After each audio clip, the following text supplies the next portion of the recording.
Hi friends, எல்லாம் எப்படி இருக்கீங்க? நல்லா இருப்பீங்கன்னு நினைக்கிறேன். நம்ம இன்றைக்கி என்ன பார்க்க போகிறோன்னா, இது வந்து எபிசோட் நம்பர் 8 டே 8. நம்ம வந்து அக்வாரியம் ஃபார்ம் ஆரம்பித்து எல்லாருக்கும் மேக்ஸிமம் தெரியும் ஃப்ரெண்ட்ஸ். நம்ம ஃபிஷ் வந்து டே 6 வந்து குட்டி விட்டுருந்துச்சு. அது இப்போ டே 8 வந்து இந்த பிளாக் கலர் டபுளும் செட் பண்ணலான்ட்டு நம்ம ஒரு ஐடியா பண்ணியிருக்கோம். அதுதான் இந்த வீடியோ. வாங்க நம்ம போயிட்டு பிளாக் கலர் டபுளை வந்து செட் பண்ணுவோம், நம்மளோட கப்பி குட்டிங்களை. இது வந்து ஃபஸ்ட் நம்ம யூஸ் பண்ணிக்கிட்டு இருந்தோம். எதுக்காகனா, நம்ம புறாங்களுக்காக யூஸ் பண்ணிக்கிட்டு இருந்தோம். புறாங்க குளிக்கும், இதில் தண்ணி பிடிச்சி வச்சா அதுங்களுக்காக யூஸ் பண்ணிக்கிட்டு இருந்தோம். அதான் இப்போ ஒரு 10 நாளைங்களுக்கு குட்டிங்க போகிறதுக்கு தேவைங்கிறதுனால எங்கள்கிட்ட வந்து கடன் வாங்கிட்டு வந்துட்டோம் அந்த டப்பாவை. இப்போ வாங்க அப்படியே வீட்டுக்குள்ளே தான் குட்டியை வந்து கப்பில் வச்சுருக்கேன். அதை அப்படியே எடுத்துகிட்டு பின்னால் போய்ட்டு இதை நல்லா கழுவிட்டு ஒரு 2 செடி போட்டு உள்ள குட்டிங்களை விட்டுருவோம். வாங்க ஃப்ரெண்ட்ஸ், இதில் தான் குட்டிங்க இருக்குது. அதே கப்பு தான், அதே ரெட் கலர் கப்பில் தான் நம்ம வச்சுருக்கோம்.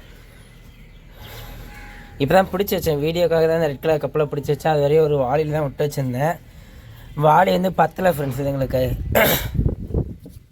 நான் ஃபஸ்ட்டு வாளியில் வச்சிடணும்னு வாளி தான் வச்சேன். ஆனால் வாளி வந்து பத்தாமல் போயிட்டு இதுங்களுக்கு. சரி, வாளி பத்தலை, நம்ம வந்து டப்புக்கு மாற்றிடுவோன்னு சொல்லிட்டு தான் டப்பை எடுத்துகிட்டு வந்தேன். இந்த வாளியில் தான் நம்ம வந்து வச்சுருந்தோம். அந்த வாளி பத்தலை அதுங்களுக்கு. உடனே தான் நம்ம இந்த டப்பா எடுத்துகிட்டோம்னு சொல்லி டப்பா எடுத்தாச்சு. இப்போதைக்கு 24 குட்டிங்க வந்து இருக்குது ஃப்ரெண்ட்ஸ். அதுக்கப்புறமா நம்ம வந்து ஒரு நாள் விட்டு ஒரு நாள் குட்டி பிடிச்சேன். டே 7லேருந்து நான் ஒரே ஒரு குட்டியை பிடிச்சேன் ஃப்ரெண்ட்ஸ். இப்போ போயிட்டு நம்ம ஸ்க்ரப்பரை மட்டும் எடுத்துக்கிடுவோம். ஸ்க்ரப்பர் இங்கேயே போட்டு போயிட்டோம் நேற்று போகும்போது. இங்கே தொட்டி இப்படியே தான் இருக்குது. அதை இன்றைக்கி முடிச்சிருவோம் ஃப்ரெண்ட்ஸ். வாங்க, இந்த இடம் ஃபுல்லாக மண்ணாக இருக்குது. ஃபஸ்ட்டு கொஞ்சம் தண்ணியை விட்டு நல்லா ஊற வச்சுட்டு நம்ம அப்படியே போட்டு கழுவுவோம். தண்ணி விட்டாச்சு ஃப்ரெண்ட்ஸ், போதும். இது வந்து ஃபஸ்ட்டு கழுவுவோம். நான் கழுவி முடிச்சு உங்களுக்கு வந்து காமிக்கிறேன் ஃப்ரெண்ட்ஸ். இப்போ டப்பா வந்து கழுவியாச்சு. நம்ம வந்து டப்பா வைக்க வேண்டிய இடத்துல போய் வைப்போம். இப்போதைக்கு ஃபுல்லாக நம்ம டப்பாவை தேடிக்கிட்டு இருந்தோம். டப்பா எங்கே வைக்கலான்னு பார்த்துக்கிட்டு இருந்தோம். எங்கே வைக்கான்னு தெரில. அதனால் நம்ம என்ன செய்ய போகிறோம்னா, நம்ம பேர்டுக்காக உருவாக்கின அந்த கேஜுக்குள்ளே இந்த டப்பாவை வச்சு அதில் வந்து தண்ணி ஊற்றி ஃபிஷ்ஷை விட்டுருவோம்னு சொல்லிட்டு முடிவு பண்ணியிருக்கோம். இந்த கேஜுக்குள்ளே தான் ஃப்ரெண்ட்ஸ் விட போகிறோம். இல்லை வைக்க போகிறோம்.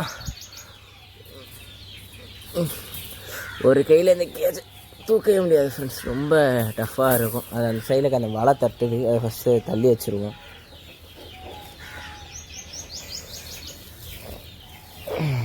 தள்ளி வச்சாச்சு ஃப்ரெண்ட்ஸ். இப்போ இந்த கேஜை கொஞ்சம் ஓப்பன்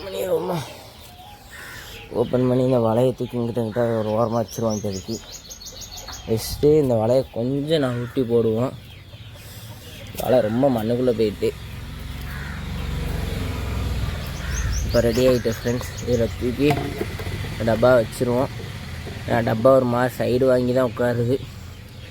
சரி, பார்த்துக்கலாம், பிரச்சனை இல்லை.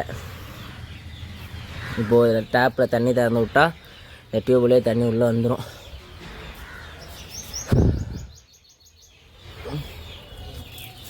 வெளியே போய் பாருங்கள் ஃப்ரெண்ட்ஸ், தண்ணி டேங்க்கில் தண்ணி வர ஆரம்பிச்சிட்டு. இதில் ஃபீமேல்ஸை விடலான்னு பார்த்தா இது பத்தாது ஃபீமேல்ஸுக்கு. நம்ம குட்டி வச்சுட்டா குட்டி அதுங்களே சாப்பிட்றோம். அதனால தான் நம்ம வந்து டப்பை மாற்றியாச்சு. இந்த டப்பு கருப்பு கலர் டப்பு போட்டாச்சு. 24 குட்டிக்கு இது போதும்னு தான் நினைக்கிறேன் ஃப்ரெண்ட்ஸ், எனக்கு தெரிஞ்சு.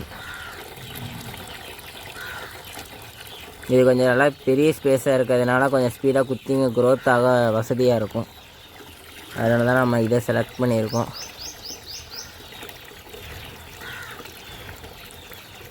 தண்ணி ஏற டைம் ஆகும்.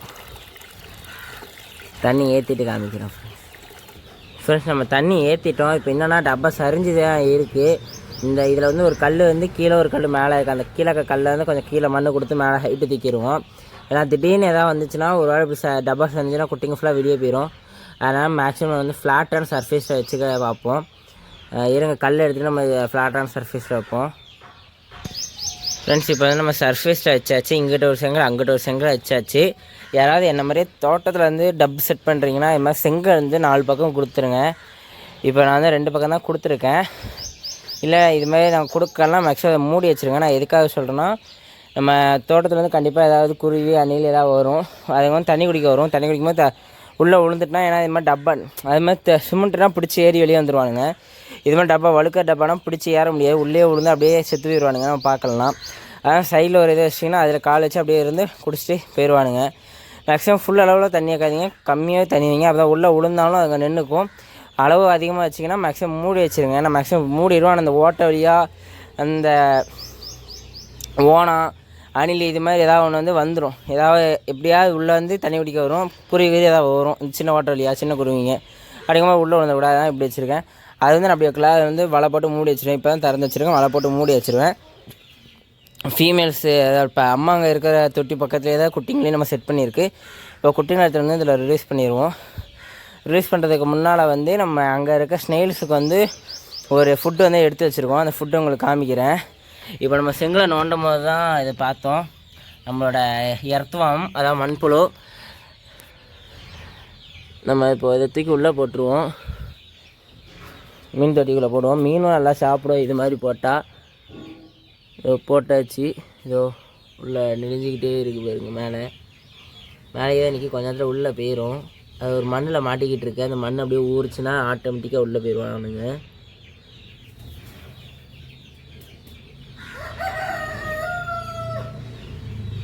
இன்னும் எந்த மீனும் பார்த்ததுன்னா லபக்கன்னு வந்து கவ்விட்டு போயிடும். சாப்பாடு காலையிலே போட்டதுனால எதுவும் ஆக்டிவ் இல்லை போல்.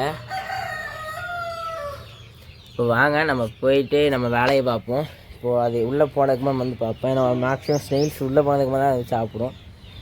உள்ளே போனதுக்குமா பார்ப்போம். வாங்க ஃபஸ்ட்டு போய் குட்டியை எடுத்துகிட்டு வந்து அதில் விட்டுட்டு சாப்பாடு போட்டுருவோம். ஏன்னா பிறந்து ஒரு நாள் ஃபுல்லாக நான் சாப்பாடு போடலை. ஏன்னா 6வது டே தான் வந்துச்சா, 7வது நாள் சாப்பாடு போடல. இன்றைக்கி தான் சாப்பாடு போடணும். எப்படியும் ஒரு நாள் ஃபுல்லாக அதுங்களுக்கு வந்து 1 நாள் 2 நாளைக்கு வந்து இப்போ வயிற்றில் மஞ்சக்கரு இருக்கும் ஃப்ரெண்ட்ஸ். குட்டிங்களுக்கு அந்த மஞ்சள் கலரில் சின்னதாக இது பை இது இருக்கும், கரு மாதிரி. அதை வந்து அதுங்க வந்து ஃபுட்டு எடுத்துக்கணும். நீங்கள் ஃபுட்டு போட்டாலும் சாப்பிடாது. அதனால தான் நான் ஃபுட்டு போடலை. இப்போ வந்து நம்ம வாட்டர் வந்து அக்குலேமேட் பண்ணுறதுக்காக வச்சுருவோம் கொஞ்ச நேரத்துக்கு. வச்சுட்டு அதுக்கப்புறமா வந்து நம்ம வந்து உள்ளே திறந்து விட்டுருவோம். இப்போ விடுறதுக்கு முன்னால் இதில் வந்து ஸ்னெயில் போடான்னா வெறும் செடி மட்டும் போடுவோம். இப்போ வாங்க நம்ம வந்து செடி இதுலேருந்து எடுத்துக்கிடுவோம். ஒரு சின்ன ஃபாக்ஸ் ஸ்டைல் இருக்கா, இருக்குது ஃப்ரெண்ட்ஸ். ஒரு சின்ன ஃபாக்ஸ் ஸ்டைலும் அது கூடயே கொஞ்சம் இந்த பிளான்ட்டும் எடுத்துக்கிட்டு, இந்த பிளான்ட்டு கூட கொஞ்சம் எடுத்துக்கிடுவோம். ஏன்னா அது ஆல்ரெடி நிறைய இருக்குது. எடுத்துகிட்டு இதில் வந்து இந்த பிளான்ட் தனியாக, ஃபாக்ஸில் தனியாக போட்டுருவோம். ஏன்னா இதனால் கொஞ்சம் குட்டிங்களுக்கு வந்து வசதியாக இருக்கும். ஏதாவது பெரிய குட்டிங்க வந்து இருந்துச்சுன்னா, ஸ்பீடாக வளர்கிற குட்டிங்க இருந்துச்சுன்னா, சின்ன குட்டிங்க வந்து ரொம்ப விரட்டாதுங்க வந்து இதில் அழகாக மறைஞ்சிக்கும், வசதியாக இருக்காதுங்களுக்கு. இதில் எப்பவும் குட்டிங்க நீங்கள் விட்றீங்கன்னா அது கூட சேர்த்து ஸ்னெயில் விடவே கூடாது ஃப்ரெண்ட்ஸ். அது மட்டும் நல்லா ஞாபகம் வச்சுக்கோங்க. ஸ்னெயில் வந்து கன்ஃபார்மாக எடுத்துடணும். ஏன்னா வீக்கான குட்டி வந்து ஒரு ஓரமாக பேர் வச்சுருக்கோம்னா கண்டிப்பாக ஸ்னெயில் வந்து கடிக்கிறதுக்கு வாய்ப்பு இருக்குது, சாப்பிட வாய்ப்பு இருக்குது. அதனால் அது வந்து வேணாம், ஸ்னெயில் மட்டும் போடாதீங்க. அது வந்து உங்களுக்கு குட்டிங்க விட்டுருக்க தொட்டிலாம் எல்லாம் பாசி பிடிச்சிட்டுனா நீங்கள் ஸ்னெயில் விடுங்க. அந்த டைமில் வந்து சாப்பிடாது. இப்போ வந்து புது தொட்டி, இதில் ஒன்றுமே கிடையாது, அழுக்கே கிடையாது, ஃபுல்லாக தேய்ச்சி எடுத்தாச்சு. அப்படிங்கும்போது நம்ம வந்து ஸ்னெயில் போட்டோன்னா சாப்பிட ஒன்றுமே இருக்காது. அதுக்கு நம்ம போடுற ஃபுட்டு, குட்டிங்களுக்கு போடுற ஃபுட்டையும் குட்டிங்களையும் தான் சாப்பிடும். அதனால் மேக்ஸிமம் ஸ்னெயில் போடாதீங்க. ஏன்னா பெரிய மீன் வந்து ஃபஸ்ட் டைம் ஸ்பீடாக ஃபுட்டை சாப்பிட்ரும், மிச்ச ஃபுட்டு வந்து ஸ்னெயில் சாப்பிடும். இதுங்க அப்படி கிடையாது, பொறுமையான ஃபுட்டு எடுக்கும். இதுங்க எடுக்கிறதுக்குள்ளேயே ஸ்னெயில்ஸ் வந்து ஸ்பீடாக வந்து ஃபுட்டு எடுத்துரும். அதனால் அப்படி வந்து பண்ணாதீங்க. அப்படியே இதுங்க வந்து ரிலீஸ் பண்ணிடுவோம். ஒரு 5 days to 10 days கழிச்சு நல்லா பாசி பிடிச்சதுக்கப்புறமா நீங்கள் வந்து ஸ்னெயில் விட்டுக்கோங்க. அப்போவும் இந்த சைஸில் குட்டிங்க இருக்கும்போது தயவுசெய்து விடாதீங்க. இதெல்லாம் ஓரளவு பெருசானதுக்கப்புறமா நீங்கள் வந்து விடுங்க. நான் பெருசானதுக்கப்புறமா ஒரு சைஸில் ஸ்னெயில் விடுவேன். அந்த டைம் வந்து உங்களுக்கு காமிக்கிறேன். நான் எந்த சைஸில் வந்து கப்பி குட்டிங்க அதுக்குமா நான் வந்து ஸ்னெயில் போடுறேன்னு.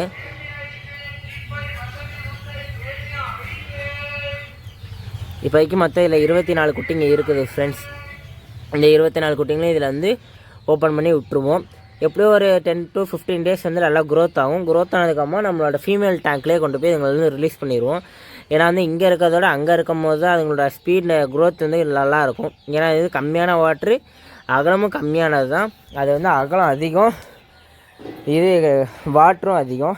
இதுக்காக எப்படி சொல்கிறேன்னா, இன்னும் ஒரு 10 to 15 days தான் அதுங்களும் இங்கே இருக்கும். அப்புறமா அதுங்களும் ஃப்ரிட்ஜ் டப்பா இருந்தாலும் அதுங்களும் ஃப்ரிட்ஜ் டப்பாவுக்கு போயிடும்.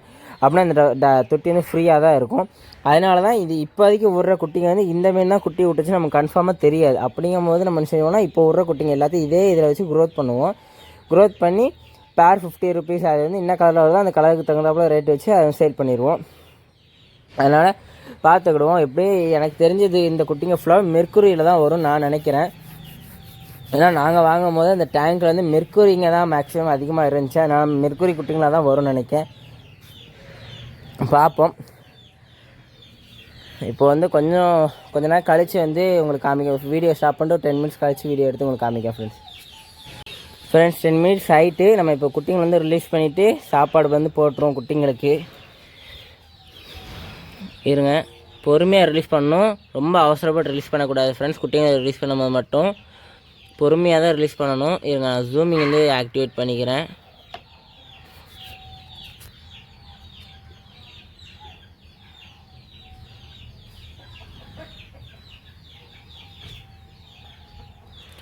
ஜூம் வந்து ஃபுல் ஜூம் எடுத்தாச்சு ஃப்ரெண்ட்ஸ். இதுக்கு மேலே ஜூம் 5x தான் வச்சுருக்கேன். இதுக்கு மேலே ஜூம் பண்ணால் ரொம்ப இதாயிரும், நல்லா இருக்காது. அதனால தான் இப்படி வச்சுருக்கேன்.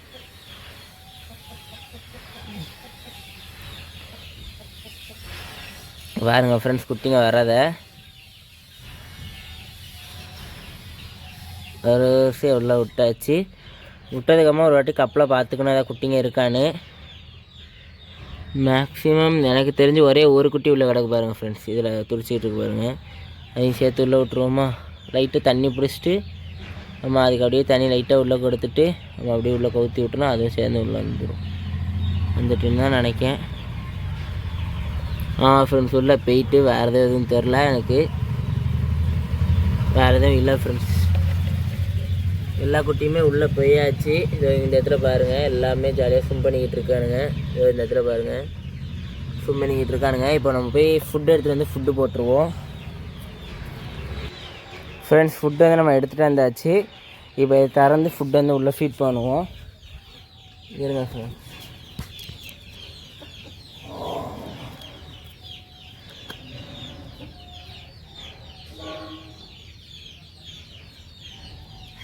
ஃப்ரெண்ட்ஸ் இப்போ ஃபுட்டு போடுவோம்.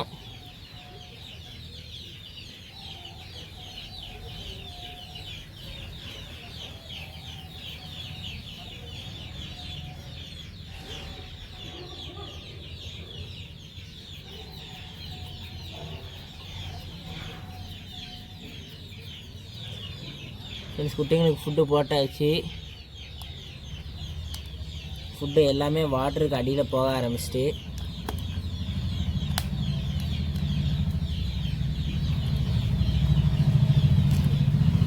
இப்போ பாருங்கள் ஃப்ரெண்ட்ஸ், எல்லாமே ஃபுட்டு நல்லா போட்டாச்சு. அதுங்களும் நல்லபடியாக செட் பண்ணி கொடுத்தாச்சு. அதுங்களும் நல்லபடியாக இருக்குது. குட்டிங்களும் இந்த ஓரமாக இருந்துக்கிட்டு இருக்கு. அது நல்லா ஊறினதுக்கப்புறமா அதுங்களும் சாப்பிட்டுக்கும். இன்னும் ஒரு 1 டே ஃபுல்லாக நம்ம வந்து ஃபீட் பண்ண வேண்டாம். நாளைக்கு ஃபீட் பண்ணால் போதும். நாளைக்கு வந்து பார்த்துக்கிடுவோம். நாளைக்கு தொட்டி ரொம்ப அழுக்காக இருந்துச்சு, ரொம்ப நம்ம போட்டிருக்க ஃபுட்டுனா ரொம்ப இதாக இருந்துச்சுன்னா ஃபுட்டை எடுத்துகிட்டு புதுசாக போட்டு விட்ருவோம். இப்போ குட்டிங்க வந்து பொறுமையாக சாப்பிடும். இதுலேயே சின்ன சின்ன பருக்கையே தான் குட்டிங்க எடுக்குது, பெரிய பருக்கையை எடுக்க மாட்டேங்கி. ஏன்னா பெரிய பருக்கை எடுக்க முடியாது, அதுங்களால கொஞ்சம் குட்டி குட்டி தான் எடுக்க முடியும். ஆனால் அது வாட்டுக்கு இருக்கட்டும். இதுலேயே ஒரு 2 நாள் கழித்து பார்த்துக்கிடுவோம். ஒரு நாள் கழித்து 2 நாள் கழித்து பார்த்துக்கிடுவோம். ஓகே ஃப்ரெண்ட்ஸ், டே 8 எபிசோடு வந்து எப்படி இருக்குன்னு சொல்லுங்கள். இந்த வீடியோ பிடிச்சா லைக் பண்ணுங்கள், ஷேர் பண்ணுங்கள். எதாவது டவுட்னா கீழே கமெண்ட்ஸில் கமெண்ட் பண்ணுங்கள். நம்ம நெக்ஸ்ட் வீடியோவில் பார்ப்போம் ஃப்ரெண்ட்ஸ். Bye friends.